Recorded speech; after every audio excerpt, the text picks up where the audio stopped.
Ya está todo preparado para empezar el partido en la casa de los Gutiérrez con IKEA. Atrás está el sofá Civic, con diferentes covers para hacer match con cada selección. En el medio, los vasos Lodrat, repartiendo bebidas por todo el campo. Calentando por si viene alguien extra está la silla plegable Gunde. Y arriba, Ostaval, la coffee table de 2 alturas marcando un gol con cada snack. Visita IKEA y logra crear el line-up ganador para disfrutar del fútbol en tu casa. Con buena calidad y buen precio. IKEA sueña sin medida. Ser podcast.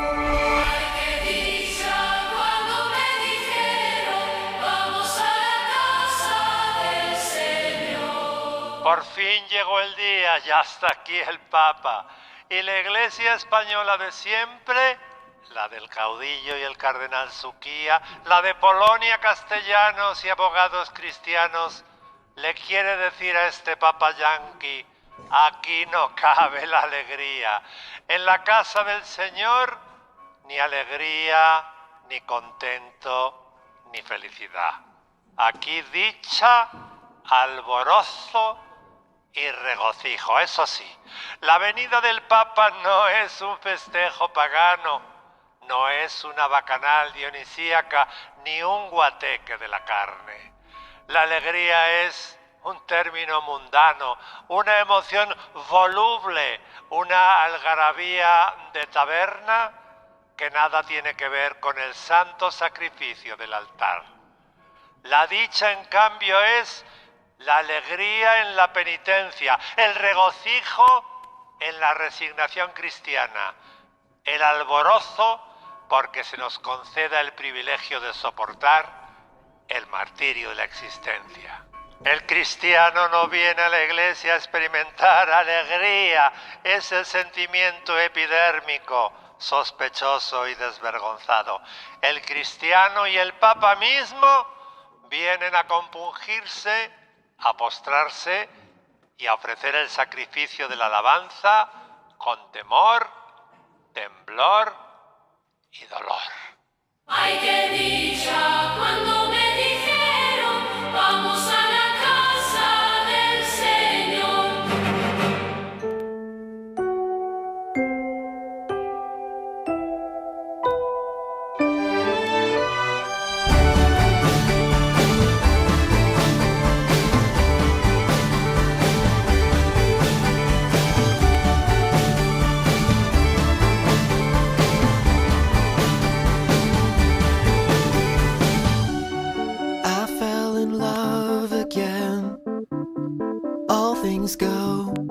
All things go, drove to Chicago.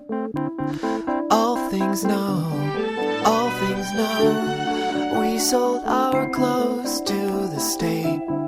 I don't mind, I made a lot of mistakes in my mind. You came to take us. All things go to recreate us. All things go, we had a mindset. All things know, you had to find it. All things go. Es verdad que esta semana estamos hablando siempre de gente a la que nos referimos por el nombre de pila, ¿no? Que sí, Florentino, Enrique, Leire, Benito, ahora León, Mathieu. ¿Cómo estás, Mathieu? Buenos días. Buenos días, Mathieu de Tallac, que es corresponsal en España de la radio pública alemana de... perdón. Hans, no me lo perdonarás nunca, ¿no? No, ni yo. Claro. Es que estamos agotados. O sea, ¿qué francés quiere ser alemán y qué alemán quiere ser francés? Esto no va a pasar nunca. Bueno, Mathieu de Tallac y Hans-Günther Kellner, entre los dos, son corresponsales de una radio pública alemana y de varios medios franceses. Sarah Morris es británica y es corresponsal del canal France 24. ¿Qué tal, Sarah? ¿Cómo estás? Muy bien, buenos días. Y Ana Fuentes fue corresponsal en Pekín, en París, en Nueva York. Ahora presenta Hoy en el País, que es el podcast diario del periódico. ¿Qué tal, Ana? ¿Cómo Hola, andas? buenos días. Oye, yo creo que podíamos incorporar a Daniel. Yo creo que cumple los requisitos, Venga, ¿no? Desde el que principio, sí, aunque no que está aquí sí, para eso. hombre. Claro, está sentado en la mesa un compañero que ha sido ex corresponsal y es corresponsal ahora mismo, aunque no está aquí por eso, luego contamos por qué le hemos invitado, pero Daniel Verdú fue durante, ¿cuántos años? ¿7 años corresponsal en Roma? Sí, algo más de 7 años. 7 años, Daniel Verdú, ¿qué tal? ¿Cómo estás? Muy bien, Javier, muchísimas gracias. Qué honor, por fin en la tertulia de los corresponsales. Bienvenido a la terapia de grupo. Esto, exacto, tú piensas que no lo escucha nadie y esto lo hacemos para nosotros, porque tenemos que superar lo nuestro. Hay una cosa además, ahora lo pensaba, que hemos pasado todos por ello, ¿no? Cuando eres corresponsal y pasa algo en el lugar en el que tú eras corresponsal, sientes una especie de melancolía, ¿no? Claro, tú corresponsal en Roma, de repente viene el Papa, pero no tienes que escribir del Papa. Sí, eso me ocurrió sobre todo cuando me marché, que murió Bergoglio, ¿no? Que, en fin, tú, no quiero parecer macabra, pero llevas esperando ese momento toda tu corresponsalía, ¿no? Entonces lo vives como una cosa propia, pero bueno, yo disfruto ahora muchísimo leyendo las crónicas de Íñigo, que son fabulosas, y veré un poco este toro que llega ahora desde la barrera. Sí, Íñigo, que por cierto, a esta hora está en el avión papal, en algún lugar del Mediterráneo, imaginamos, creo que aterriza como a las 10:30 por ahí. Estoy deseando leer la crónica. Claro, yo le dije a Íñigo, si hay wifi en el avión y el Papa dice algo, intenta llamarnos o mandarnos un mensaje. Y tal. Pero claro, Íñigo me dijo una cosa que es verdad, en estos viajes lo importante es ese momento en el que el Papa va a los asientos de atrás a hablar con los periodistas. Entonces me decía Íñigo, a ver si me va a pillar hablando por teléfono justo cuando viene, y para una ocasión en mi vida que tengo de preguntarle algo al Papa. Pero bueno, si pasa algo o si el Papa dice algo y Íñigo lo consigue, pues igual, mira, tenemos una crónica en directo. Vosotros, por cierto, tenéis que hacer mucha información del Papa. Tenemos en la ARD 3 redactores trabajando en ese tema y en teoría yo estaba por si acaso que ocurre alguna cosa que no tenga que ver con el Papa, ¿no? Es decir, en teoría no iba a hablar del tema. O sea, tu radio ha enviado a tres corresponsales. A dos. Sí. Es decir, de radio somos ahora 3 trabajando y 2 exclusivamente para el Papa, pero hemos considerado que yo haga la cobertura relacionada con las víctimas de los abusos de la Iglesia, porque en realidad este viaje yo creo que tiene 2 grandes temas. Uno es la inmigración y el otro es las víctimas de los abusos y qué esperanzas o qué expectativas tienen ellas y ellos frente a este viaje y cómo se posiciona el Papa. Y la verdad es que empezamos mal. Mathieu. Sí, yo pues un poco como Hans, es decir, los que más van a cubrir para mis medios la visita del Papa van a ser los especialistas, o sea, el especialista de religión de Le Figaro va a cubrir todo el viaje, ya ha publicado una previa, y en la radio, en Radio France, es el corresponsal en Roma, que, bueno, como Íñigo, ¿no? Que viene no sé si con el avión del Papa o no, pero que viene creo que no, pero que viene a cubrirlo. Entonces yo he hecho algunos temas previos. He considerado que había algunos más que los autorizados por Hans. Yo he hecho uno sobre el movimiento evangélico, porque me dijeron, oye, haznos algo previo de cómo los católicos esperan al Papa. Bueno, es que eso lo podemos hacer en cualquier país. ¿Por qué no hacemos una cosa un poco, buscamos un enfoque un poco más español y tal? Y es verdad que dentro de Europa, o de la Europa católica, España puede ser el país donde más están creciendo esas comunidades que son, que son cristianas pero que no son católicas. Y entonces, es difícil decir el Papa ha elegido España para su primer viaje europeo, o su segundo después de Mónaco, pero su primer viaje de envergadura, porque le hacen la competencia a los evangélicos, los protestantes, pero sí que tiene un interés, ¿no? Sobre todo porque esos viajes, cuando pones el foco sobre España y su religión, lo primero que salen son los tópicos, ¿no? Sobre todo visto desde fuera, ¿no? Entonces, España, el país de los reyes católicos, Bueno, lo que yo solía hacer cuando se hacía o la última visita papal de la Jornada Mundial de la Juventud era decir la descristianización, que España ha sido a lo mejor uno de los países con los del este donde más rápido ha hecho este proceso. En esta ocasión quise hacer otra cosa, que es eso. Hay otra comunidad muy dinámica, por una parte, por la inmigración latinoamericana, evidentemente. Hablé con un pastor de Madrid de una iglesia protestante, pero de tradición española. La dirección, la fundación son españolas, pero dice que el 70% de sus fieles, de sus feligreses, son de origen latinoamericano. Y que a su vez traen a sus parejas, que a veces son españolas, que son el motor. Sí. Luego está la comunidad gitana, que la comunidad gitana se ha convertido en masas desde hace décadas a la iglesia de Filadelfia, que viene de Francia, como su nombre no indica.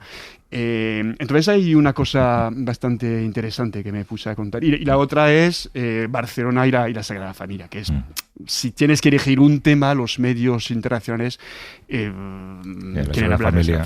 Esa foto es impagable, ¿no? ¿Y tú, Sara?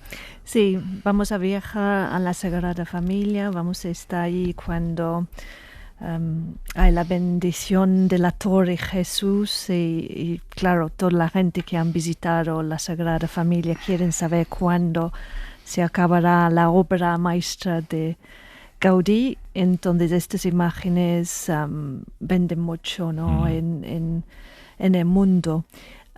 Pero yo creo que también tiene mucho interés es este Papa y claro, desde que ha dicho lo que ha dicho sobre las guerras y se ha puesto frente de Trump, ¿no? En esta guerra de valores, como dijo Íñigo hace un par de semanas, pues hay muchísimo interés en todos los discursos que va a dar a sus fieles, pero también claro, cuando dijo el Papa, no temo a la administración Trump, eso llama muchísimo la atención, ¿no? El poder que tiene el Vaticano para mandar mensajes. También va a ser muy interesante el hecho que va a dar un discurso en el Congreso en estos momentos y hasta qué punto todos los políticos van a intentar llevarle a su terreno, no tanto de la derecha como de la izquierda, no que el Papa apoya nuestra posición contra Trump o el Papa apoya nuestra posición contra tal y cual. Eso va a ser y los cuando va a las Islas Canarias para hablar directamente con migrantes que han hecho el trayecto hasta Europa. Pues yo creo que todos los políticos de la Unión Europea van a estar muy atentos a lo que dice. Oye, contadme cómo ha sido el proceso de gestión de credenciales, por ejemplo, para vosotros. Yo qué sé, han habilitado salas de prensa, tenéis sitios para ver los actos. Yo creo que se puede decir. Bueno, yo como no dependo mucho de la organización porque voy a estar de apoyo, de momento ha sido caótico el proceso de acreditaciones. En todo donde podía fallar. Bueno, yo creo que en España muchas veces la preparación pinta fatal. Cuidado cómo acaba esa frase. La preparación pinta fatal y luego muchas veces las cosas van bien. O sea, vamos a ver si se cumple esa profecía. Joder, ¿no? Verdad. Pero no sé si eso es un insulto o yo creo que no. Pasivo-agresivo, vamos. No, pero a veces eso os ha permitido organizar de manera en catástrofe a última hora eventos que se caían en otros sitios, eventos deportivos. Que España es el país de la cinta aislante. Con un poquito de cinta aislante. Pero en general salí bien al final, pero el proceso previo, es decir, pues muchísimos corresponsales en el circo donde estamos los tres corresponsales en España, pues hemos visto que se nos pedían requisitos que no se pedían al principio, los plazos se tenían que ampliar porque no se nos daban la respuesta. Y yo no he tenido nunca un email confirmando que estaba acreditado. Voy a ver ahora si tengo una acreditación general, pero los eventos... Clásico español, sí. Parece que el periódico o le han dado directamente al especialista y a mí no han puesto en copia, o que no tenemos ninguna acreditación a ningún evento fuera de la general, porque la general te permite acceder al público, que está bien, pero yo supongo que al especialista le gustaría asistir a la misa de Cibeles, ir a la familia. No sé muy bien cómo va eso. O sea, esto es una cosa, Ana, lo hemos hablado alguna vez, ¿te acuerdas? Cuando vuelves de ser periodista en otros países, en España no se contesta a los emails. O sea, cuando algo está por confirmar, se da por confirmado si no te contestan. Claro, por defecto. Pero ¿sabes qué pasa? Que yo, cuando volví de China, que tenía que mandar fax hasta el apuntador, yo agradecí un poco de improvisación, porque esto de que te metan en un autobús a las 3 de la mañana y ve al baño antes, porque si no, tú no llevas pañal, como los soldados de la plaza de Tiananmen, pues es casi mejor asegurarte, no sé, un poco de aire, ¿no? Al final sabes que vas a poder penetrar por alguna grieta. Nadie te va a apuntalar con una ametralladora. Entonces, no sé, es cierto que hay un cierto caos, pero vamos, que tampoco yo cuando estaba en París tenía que tirársela un poco. No, es verdad, aquí hay previsión en algunas cosas, como por ejemplo la temperatura, muchas veces, porque sabemos que aquí puede hacer mucho calor y en países del norte no. Y ciertamente ha habido muchos problemas a veces con la organización de eventos masivos con la temperatura. O sea que tampoco voy a ser yo la que defienda eventos en España, pero que sepáis que fuera también hace mucho calor. Sí, por supuesto. Y también creo que ayer, por ejemplo, una de las compañeras que cubren este viaje viene para la ARD, viene del estudio de Roma, y nos contó que si contestan, a veces en Italia, no sé si tú puedes confirmar eso, alguna vez le llegó incluso un correo que decía vamos a tener en consideración su solicitud y a ver si le contestamos. Es decir, una respuesta diciendo a ver si te contestamos. Bueno, eso es muy italiano, claro. ¿Sí? Sí, claro, esa falta de rotundidad que es casi de mala educación, ¿no? Todo tiene que estar en un gris, ¿no? En un matiz que tú interpretas y te dejas llevar. Pero sí, yo creo que aquí también choca la organización española probablemente con la del Vaticano, que es un mundo también complicadísimo de descifrar y de conjugar con tu propia vida y sistema organizativo, ¿no? Con lo cual supongo que habrá habido bastantes problemas, ¿no? de acople entre esos dos. Pero bueno, pero el Vaticano no es Italia. De hecho, Enrique González contaba en este libro, ¿no? Él cada vez que quería enviar un paquete a algún lugar o una carta, él se iba a la oficina de correos del Vaticano porque desde allí sabía que llegaba. Si lo mandaba desde una oficina romana no llegaba. Sí, sí. Y luego creo que hay otro elemento. Yo creo que los periodistas también a veces nos volvemos un poco histéricos sin necesidad. Y los grupos de WhatsApp también tienen su propia dinámica, ¿no? En la que se repite una pregunta que ya se había hecho y no sé qué, y luego dice gente, es la primera vez que lo oigo. Eso pasa, sí. Creo que también nosotros a veces tendemos a ponernos demasiado nerviosos. Entonces es curioso, esto tiene que ver con cómo es cada país, ¿no? En España esto es así, te dicen a las 11, porque en España todo pasa a las 11, no puedes quedar con nadie a las 9, es sobre las 11. No, en este caso será 5, los que vayan a la misa de la mañana. Tienen que ir a las 5 de la mañana. ¿Tú vas a poder salir de Vallecas? Sí, creo que está lleno de autobuses, ¿no? El autocar. Vamos a tener 400 autocares aparcados y los vecinos no pueden aparcar en las calles. En las avenidas de Vallecas están ya vetadas para aparcar para los vecinos, para que puedan aparcar los autobuses, y así en más barrios en el extrarradio. Pero quiero decir otra cosa. A mí me parece, los periodistas acreditados tienen una tarjeta de metro y autobuses gratuita durante estos días, además entregada, no en mano, pero con una carta firmada por Isabel Ayuso. que has enmarcado y colocado en el comedor de tu casa. No la estoy usando, pero a mí me parece completamente fuera de lugar que los madrileños que pagan con sus impuestos el metro tengan que pagar por el uso del metro, o incluso peor, están llamados a quedarse en casa, no sea que usen el metro, mientras los periodistas tengan una tarjeta gratis para 7 días. Es que el metro es tan barato en Madrid que se lo pueden pagar perfectamente, porque hay que regalar a la gente el uso del transporte. Sí, lo de los espacios públicos con esta visita me parece que es un tema, porque al final es cierto que en barrios no poder aparcar es un problema muy grande y les ha dado igual, y hay espacios públicos que se están usando que al final pues hay una electricidad, hay unos gastos que vamos a pagar pagar todo, es que se entiende que es una visita de Estado y tal, pero por ejemplo en otros eventos como los Juegos Olímpicos hubo unos abonos gratuitos y...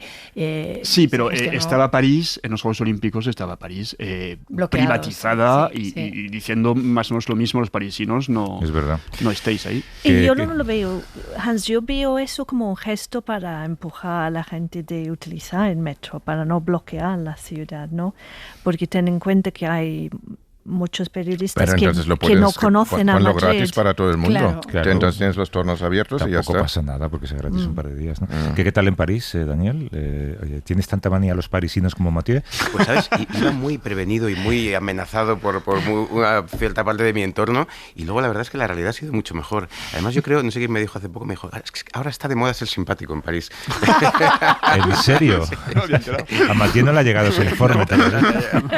Y sí que es verdad que hay buen ambiente. Yo creo que después del Brexit mucha gente que estaba en Londres trabajando en asuntos culturales, de cine, de producción, de moda, se fue a vivir a Francia y a París concretamente, y hay una mezcla ahora que ha ayudado a que fluyan mejor las cosas socialmente. Que son simpáticos los londinenses en París, ¿no? Probablemente han diluido la mala leche. Tengo que decir que yo estuve la semana pasada en París, Mathieu, y me pareció que vamos, doy fe de todo lo que dice Daniel, son fantásticos los parisinos. Estoy provocando solamente. Pero tú vas al tenis y ya... Que, por cierto, otro corresponsal, Marc, o ahora ya ex corresponsal, Marc Bassets, que ha estado también mucho tiempo en París, os conocéis perfectamente, dice que para él París es la ciudad. Él que ha estado en tantos sitios, en Berlín, en Nueva York, en Washington, dice que nada, o sea, París por alguna razón, por la majestuosidad, supongo, ¿no? Pero tú vienes de Roma. Sí. Tampoco te sorprenderá mucho. Yo te iba a decir, yo tengo unos recuerdos de Roma increíbles y en fin, fueron los primeros pasos como corresponsal, nacieron mis hijas allí, y luego es una ciudad tan única y tan extraña en muchos sentidos que no es imposible borrarla de tus listas de prioridades y de preferidas, ¿no? París es fantástica y está en un momento extraordinario, yo creo, y es verdad que es una ciudad mucho más europea. En Roma está fuera del mapa, digamos, continental prácticamente, y la disfrutas y es más sencilla de transitar en todos los sentidos, ¿no? Y luego es una ciudad ahora que si te gusta, como contábamos otro día en el periódico, ir en bici y ir a pie. La bici es maravilloso. Es increíble. O sea, y me gustó mucho de ese artículo, no recuerdo si lo escribiste. No, lo hizo Paco Perejil. Es verdad, Francisco Perejil. Como un rechazo inicial al uso de la bici, al cabo de 5 años, nadie defendería eliminarla. Hubo que hacerlo con la oposición de todo el mundo, de ciudadanos, de comercios, tal, pero se impuso de alguna forma. 5 años después, esto está ahí para quedarse. Porque funciona así. Es verdad que sí hay siempre una cierta ciclofobia de algunos peatones y de taxistas, sobre todo, de gente que carga y descarga, que eso es más lío para ellos, pero es verdad que es una cosa irreversible. Es una ciudad cómoda, transitable, verde, fácil, es muy amable de moverte por París. Pero hay una cosa social también, ¿eh? Es decir, lo estamos viendo en Madrid, o sea, la gentrificación, pero es que en París está más avanzada y es mucho más fácil usar la bici para ir a donde tengas que trabajar o de ocio o hacer la compra cuando estás entre los muy pocos que se pueden permitir o pagar un alquiler o tener una casa en el centro de París, intramuros, o sea, dentro de la P30, en el periférico, que si tienes que ir y volver o sea, hay una cosa ahí que hay que tener un poco de cuidado que es un privilegio. Y por cierto, los precios, que yo lo usé la semana pasada, Velocip creo que se llama, ¿no? Verib antes, ahora sí. Y son como 10 euros 5 viajes en bici. En Madrid es mucho más barato. Sí, pero a ver, lo que decís de la bici es cierto, pero al final hay que también entender que si tú el centro lo haces para las bicicletas, revierte en una mejor salud para todo el mundo, también la gente que viene a trabajar. Por supuesto que tienes razón en ese argumento, ¿no? Que se crea un pequeño grupo de los que pueden beneficiarse de los avances, pero tiene tanto que ver lo de querer una ciudad con el gobierno de esa ciudad. Hombre, porque es que para mí la ciudad siempre había sido Nueva York y ahora Trump, el efecto, a pesar de que tengan a Zohran Mamdani como alcalde y tal, pero el efecto Trump se ha notado mucho. Y yo me pregunto qué va a pasar con Madrid en ese sentido. Es decir, hay gente que ha vivido momentos muy bonitos en Madrid y que por esta cuestión de la privatización, de ciertas políticas que hacen que la gente rechace a Madrid. Esto va a pasar factura. Es como lo que ha ocurrido con la bicicleta, pero a la inversa. A Ana Hidalgo se la comían por la bicicleta, la llamaban maestra de escuela, decían que era una autoritaria, y ahora, pues poco a poco se ha ido ensanchando el margen de tolerancia, y ahora la bici, bien. Pero recordad lo que pasó, y está pasando al revés aquí. Bueno, oye, que Daniel está aquí para hablar de una mentira, que no es, una mentira. La palabra bola una ficción, ¿no? Una ficción, sí, bueno, una construcción, ¿no? Es un buen título, La bola. ¿Tenías título alternativo? Bueno, le dimos muchas vueltas, como te imaginarás, pero este con Carme Riera, que es la editora con la que trabajo en Alfaguara, lo sugirió ella, y la verdad es que me parece un acierto porque tiene muchas acepciones, digamos, y entre ellas, pues bueno, era una de las maneras en las que conocíamos a la persona que de alguna manera hila esta historia. Esa persona que hila esta historia, yo la tengo todavía, falleció hace 3 años, la tengo en WhatsApp guardada como Mar, y entre paréntesis, Jot Down. ¿Quieres contar tú quién era? Bueno, ¿quién era? Es difícil contar quién era, y puede sonar incluso a derrota después de haber escrito un libro, ¿no? Pero es verdad que era un personaje con muchas sombras. Mar fue alguien que apareció prácticamente en nuestros teléfonos en 2011, en los teléfonos, digo nuestros, en los de, sobre todo los que nos movemos en el ecosistema de los medios de comunicación y del periodismo. Y entonces algunas personas empezaron a hablar de alguien que inicialmente vivía en Londres, mandaba unas fotos de una chica pues muy guapa, rubia, con ojos verdes. En alguna época la biografía luego fue cambiando, pero en alguna época era representante de jugadores de fútbol. Parecía que tenía bastante dinero y que además tenía unas inquietudes culturales fantásticas, canalizadas a través de un proyecto editorial que acababa de montar, que se llama Jot Down, que era una revista que apareció en un momento crítico para los medios de comunicación, en 2011, cuando todo se venía abajo, cuando veníamos de la resaca todavía de las subprimes, de Lehman Brothers. Un momento, yo creo que en el que todo nos parecía mentira. Teníamos la sensación de que nos habían estafado, ¿no? Con los créditos, con la política, con la información. Las grandes cabeceras pues tenían ya ese aura de establishment, de casta, de una cosa que ya pertenecía a otra época, ¿no? Y entonces, pues, de alguna manera, ella se infiltró en ese momento de crisis, ¿no? Yo siempre, ahora se cumplen 15 años de ese momento. Para mí es muy interesante, porque yo creo que eso un poco lo digo tal, pero es un poco ese momento gramsciano, ¿no? De que lo viejo no termina de morir y lo nuevo no termina de nacer, y hay un claro oscuro por el que aparecen los monstruos, ¿no? De esos monstruos, pues yo creo que fuimos nosotros, y sobre todo también una generación que dimos en llamar millennial, que probablemente fue la generación más ingenua de la historia de todas las generaciones, porque creímos que toda aquella estafa que habíamos vivido la íbamos a poder arreglar a lomos de ese Internet que en ese momento tenía una aura de libertad, de progresismo, las redes sociales, etc. Entonces Mar, pues yo creo que es hija también de ese tiempo, de ese momento de tormenta, y supo entenderlo mejor que nadie. Mar consistentemente usaba una estrategia, te llamaba, a mí me llamaba a mucha gente que trabaja en este programa, periodistas muy reconocidos, te adulaba, jugaba con tu vanidad, tú lo cuentas en el libro, ¿no? Te pedía que trabajaras para Jot Down gratis, algunos lo hicieron, de hecho todavía lo hacen, algunos nunca lo aceptaron, pero era una experta en algo que a mí me da mucho miedo, era una experta en manejar información. Ella te contaba lo que le había contado a alguien, nunca sabía si era verdad, pero te lo contaba con mucha veracidad, pero lo cierto es que ella tenía un buen medio de comunicación como era Jot Down, y desde luego tenía grandes contactos, tanto es así que acabó colocando Jot Down en el país. Sí, eso es. Ella, como tú dices, pues construía un sistema de información, un aparato que lo que básicamente amasaba era esa sensación de poder, ¿no? Porque cuando llamaba a los periodistas de la redacción, en fin, gente como tú dices, con unas carreras importantísimas, bueno, siempre había sensación de, joder, acabo de hablar con tu jefe, ya me han dicho que vas a hacer tal cosa. Daba la sensación un poco de ese narrador omnisciente que sabía un poco lo que te iba a pasar o cómo te iba a pasar, ¿no? Entonces, pues bueno, siempre, como dices tú, ibas un poco con pies de plomo a ver qué le cuento, ¿no? Mucha gente dice eso, que le mandaba capturas de pantalla de algunas conversaciones y tal. Bueno, entonces tenías la sensación de que estaba siempre muy conectada.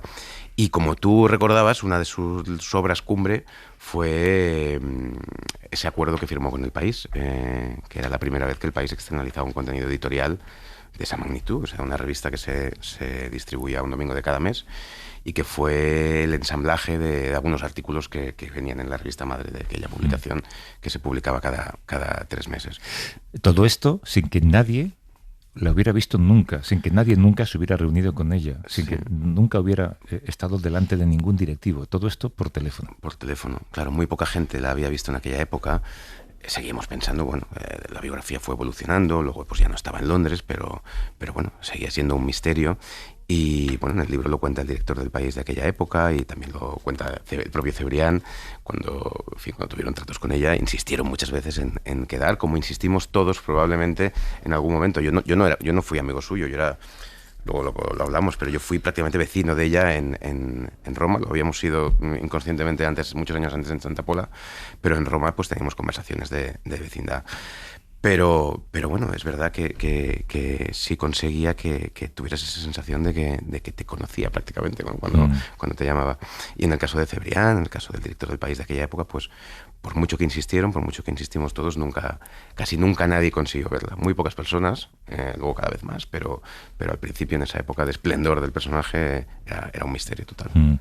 Yo tengo que decir que he revisado las conversaciones. Eso le ha pasado a mucha gente ahora. Por WhatsApp, y ha llegado un momento en el que he dejado de hacer scroll porque me estaba dando miedo de qué me encontraba, pero sí que es verdad que había, como te decía antes, pues por ejemplo, ella enviaba capturas de pantalla con conversaciones que había tenido con, bueno, pues gente que está muy alta en España, ¿no? Muy arriba, no solamente en medios de comunicación, también en otros lugares. Tenía una habilidad especial para manejar esos contactos, para llegar hasta ellos y para embaucarlos. No hemos dicho, y falta decir, que murió en 2021, creo, ¿no? 22. Murió, bueno, ¿murió o no murió? Bueno, en fin, supongo que pues sí, murió, pese a que el personaje tenía este aura de misterio tan grande que durante el proceso doloroso y de la enfermedad y de la muerte, pues mucha gente seguía curando y haciendo teorías sobre dónde podía estar realmente, ¿no? O si quizá a lo Roland Barthes había matado al autor y era la obra la que iba a hablar a partir de ese momento, ¿no? O si estaría en un consulado en Ecuador, en Wisconsin, en fin, de eso daba la dimensión un poco de ese misterio que había ido cultivando durante mucho tiempo y que en un momento dado, en 2017, y eso es un poco también una parte del libro, se reveló. El Confidencial hizo una investigación y lo extraño es que probablemente no lo hubiera hecho nadie antes, porque, en fin, si todo ese misterio hubiese irrumpido en el gremio de mecánicos, de autobuses o de cualquier otra cosa, pero en el de periodistas, que justamente nos dedicamos a conseguir información de las cosas, durante 7 años nadie se hizo una pregunta de forma profesional sobre quién podía ser. El Confidencial publicó su identidad.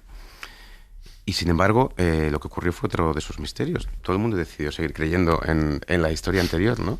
Porque era mucho más atractiva, porque resolvía muchos más problemas y porque era, en fin, mucho más divertido. No era esa mujer de ojos verdes, era una fotografía falsa. Háblanos de su verdadera identidad, de lo que se sabe de ella. Bueno, Mar en realidad se llama María Jesús y era una mujer de Santa Pola, que era justamente, eso es un poco de los lazos del libro, donde yo también pasaba todos mis veranos, porque mi familia es de Elche, mi padre nació en Elche y los ilicitanos generalmente pasaban las vacaciones en Santa Pola.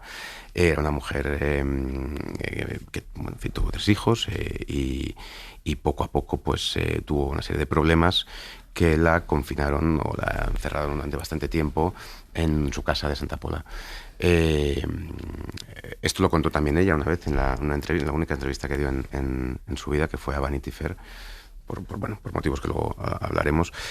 Durante ese tiempo, que es muy interesante, 2006, 2007, era la consolidación del Internet doméstico, ¿no? del gran ADSL y sobre todo de aquellos foros que empezaron a hacer al calor de pues esas proveedoras de telefonía, ¿no? Ya.com, Terra, etcétera.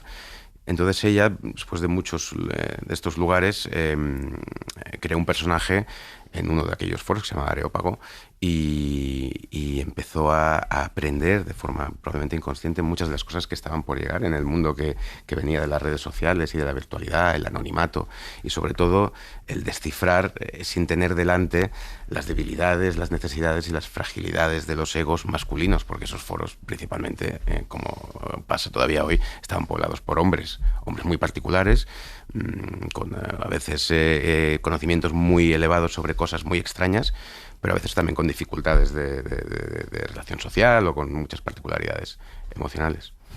Hans. Oye, Daniel, muchas gracias por el libro. Es totalmente fascinante la historia de Mar de ¿cómo se llama? Mar de Marchís. Mar de Marchís, o Chus de Santa Pola. Exacto, sí. Pero ¿qué pasa en una profesión y qué pasa con unos profesionales que están dispuestos a trabajar prácticamente a cambio de una palmadita en la espalda? Bueno, algunos dijimos que no, ¿eh?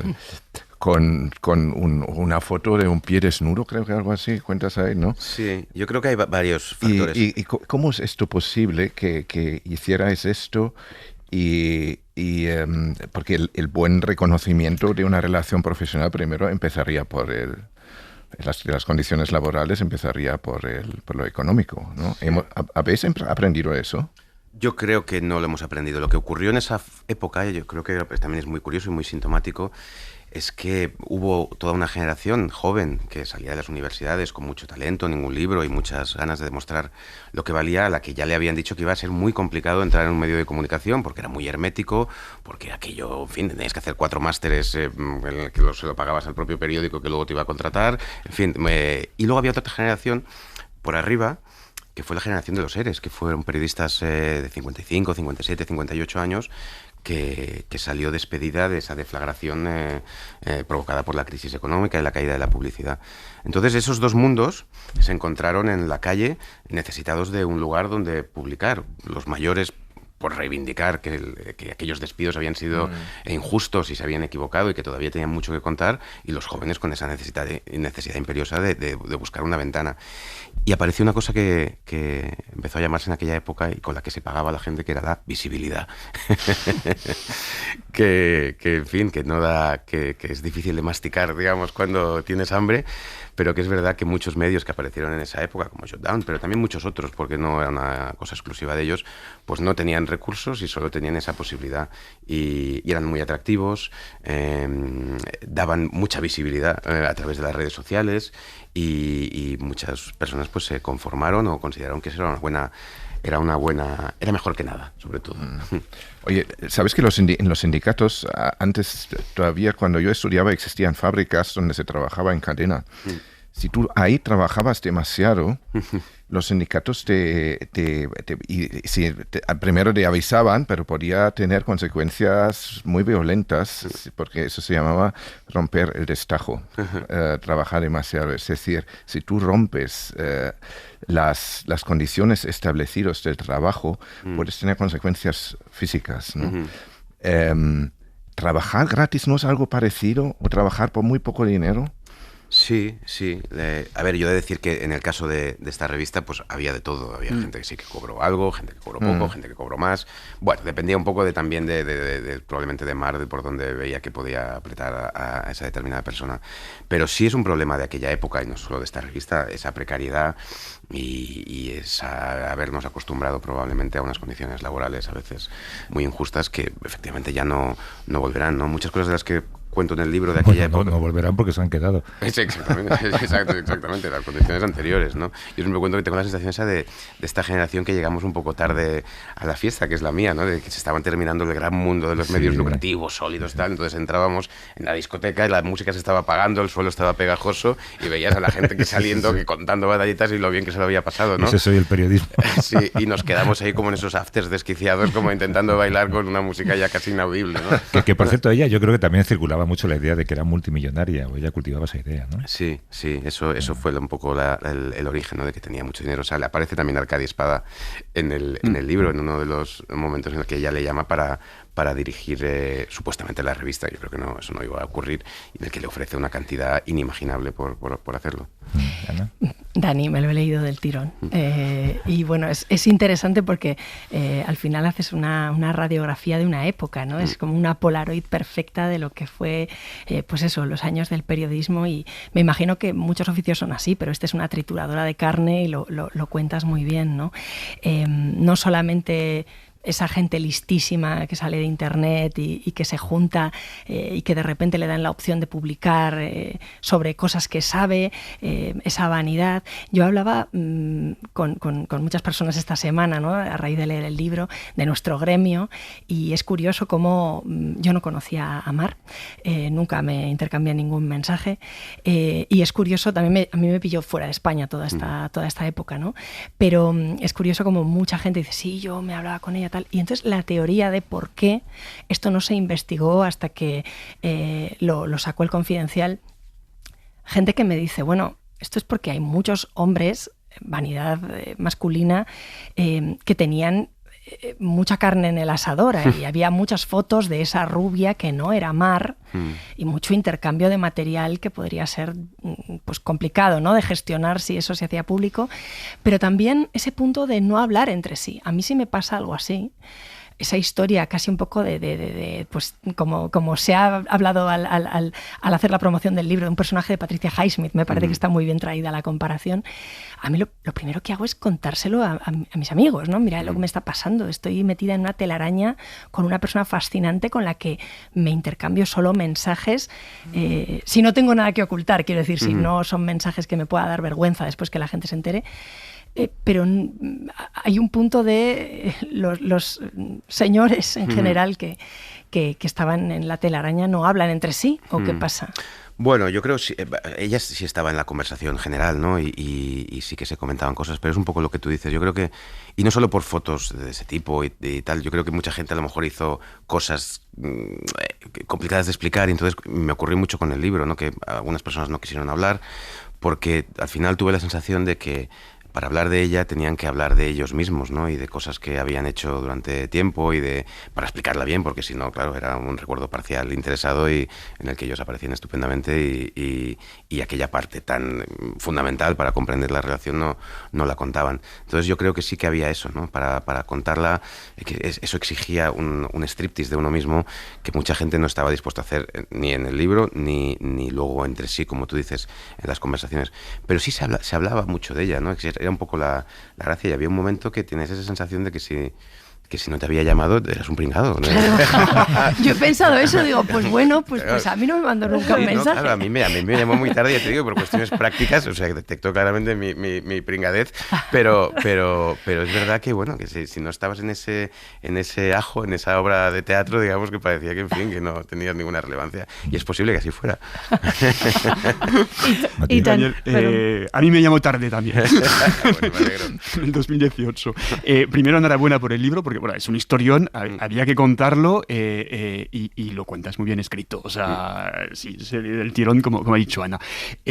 Yo quiero insistir o sea, a mí lo que más me ha apasionado del libro y de la historia de Mar, o de la bola, es no ella, sino sus interlocutores, ¿no? Hemos empezado a hablar un poco de ellos, pero yo he vuelto a leer también mis mensajes, los que me ha mandado, y como respondía yo, a mí no me ha mandado ninguna foto, no sé si por eso puedo hablar más libremente, pero pide cosas. En mi caso, pues, lo típico que dices, primero te hacemos una entrevista y si quieres escribir un artículo, digo, vale, ¿cuáles son las tarifas? Pues dime cuáles son las tuyas. Pues las mías son estas, me parece, por la extensión que son.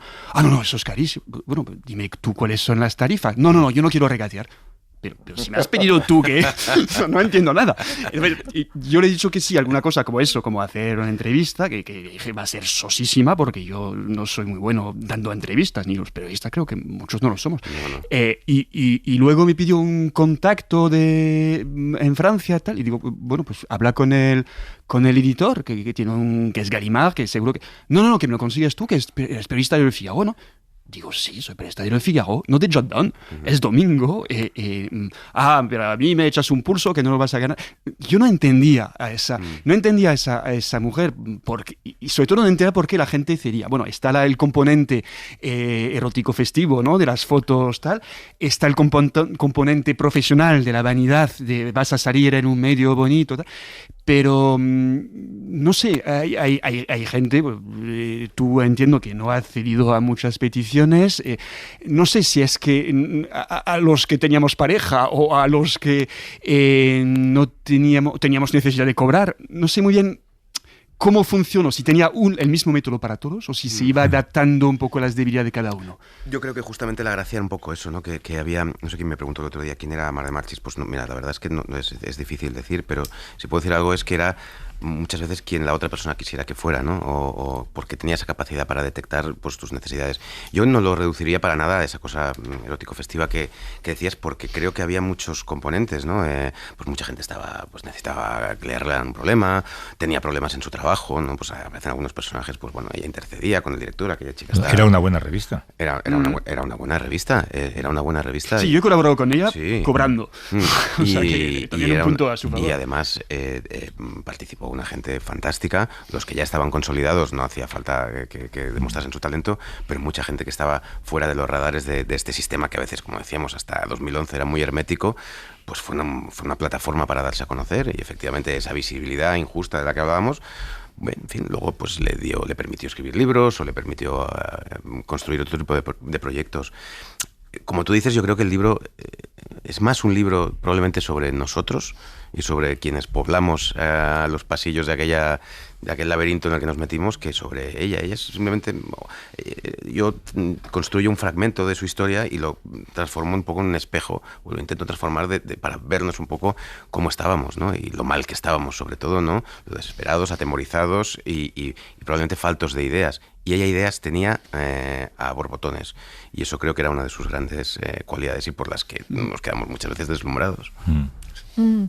Yo quería saber si tuvo influencia política, pensando en lo que tú dijiste, Javier, de las pantallazos que mandó mostrando que tenía contactos, no solamente con periodistas, pero con personas influyentes. Sí, tuvo relación con políticos, pero hasta donde yo sé no tuvo trascendencia, digamos, en ningún tipo de decisión, pero bueno, no lo descarto. Pero sí tenía en su agenda, en fin, su agenda era infinita y tenía algunos políticos, tenía pues, músicos, escritores, banqueros, en fin. Háblanos de tu relación con ella en Roma.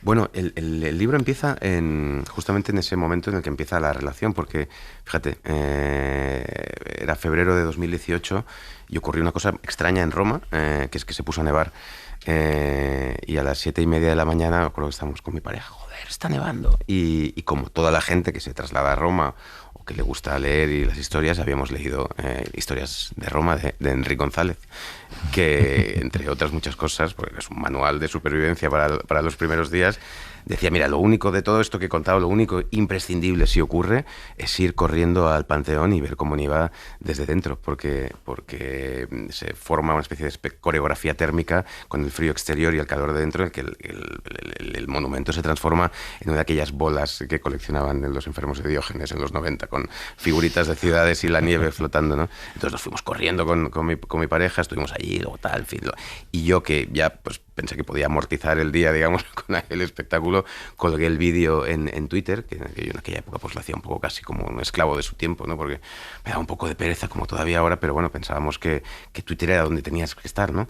Y al cabo de unas horas me escribió Mar por primera vez y me dijo, joder, yo también he estado en el Panteón. Y bueno, empezamos una relación nada, sencilla, telefónica y de algunos WhatsApps de vez en cuando. No fuimos amigos, pero a mí también me pedía cosas pues de vecino. Oye, pásame el certificado del COVID, me has encontrado tal, nos recomendaba algunos restaurantes. En fin, había una relación... Pero nunca quedaste, nunca hubo. No. Nunca hubo la oferta por tu parte de, oye, tomamos un café. Hubo mi petición, como yo, pues hubo alguna petición que me hizo ella, pues a mí me pareció un poco ya fuera de lugar. Y dije, mira, Mar, joder, o nos vemos, tomamos un café, vivimos a 100 metros exactamente, tomamos un café y ya está, yo te cuento todo. Y ella, por supuesto, se negó y además le importó un pito que yo la amenazara con no volver a hablar porque le daba igual. Y le daban igual esas amenazas, como se demostró también con personajes muchísimo más importantes con los que no transigió. Ella murió en Roma, ¿no? Bueno, murió en Mallorca en realidad, pero enfermó en Roma. Enfermó en Roma, sí. ¿Y por qué en Mallorca? No. Bueno, la trasladaron a Mallorca, en fin, para estar mejor atendida en un momento dado de ese proceso largo. ¿Y Jotdown sigue en marcha? Sí. Jotdown sigue publicándose, tanto en la web como en papel. Y ¿Pagan mejor ahora? No, la verdad es que no lo, no lo sé. No. Bueno, yo he colaborado hace, no sé, la última vez, hace un par de años o así. Visto el panorama general de España, es muy decente. No tienen que sacarle los colores, es muy decente. Sí, yo creo que en ese sentido está mucho más estructurado. Bueno, pues Daniel Verdú, hay una peli aquí, ¿eh? Bueno. No me digas que nadie te ha sugerido que a lo mejor... Bueno, de momento no, pero desde luego sí es bastante cinematográfica toda la historia. Daniel Verdú, que es corresponsal del diario El País en París actualmente, y lo fue durante 7 años en Italia y en el Vaticano, de visita en Madrid, pero no por el Papa, igual más bien por la Feria del Libro y sobre todo por la presentación de esta obra, que es tu primera novela, tu primer libro. Sí, es mi primer libro. No sé si después de todo el trabajo y la presión emocional sea el último. Espero que no, pero sí, es el primero. Qué suerte con todo, Daniel, y gracias por venir, cuídate mucho. Gracias a vosotros. Y a vosotros, Ana, Hans, Matías, Sara, gracias por venir. Por cierto, a las 11 hacemos el programa en Movistar Arena y yo no sé cómo va a llegar la gente, cómo vamos a llegar nosotros. Ya veremos, a ver. Hasta luego. Mucha suerte. Hasta luego. Suerte. My little pop gun, the best thing I've done. Be my war, my open and shut.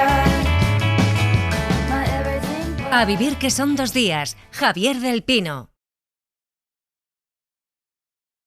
Para no perderte ningún episodio, síguenos en la aplicación o la web de la SER, Podium Podcast o tu plataforma de audio favorita. Ya está todo preparado para empezar el partido en la casa de los Gutiérrez con IKEA. Atrás está el sofá Civic, con diferentes covers para hacer match con cada selección. En el medio, los vasos Lodrat, repartiendo bebidas por todo el campo. Calentando por si viene alguien extra está la silla plegable Gunde. Y arriba, Ostaval, la coffee table de 2 alturas marcando un gol con cada snack. Visita IKEA y logra crear el line-up ganador para disfrutar del fútbol en tu casa. Con buena calidad y buen precio. IKEA, sueña sin medida.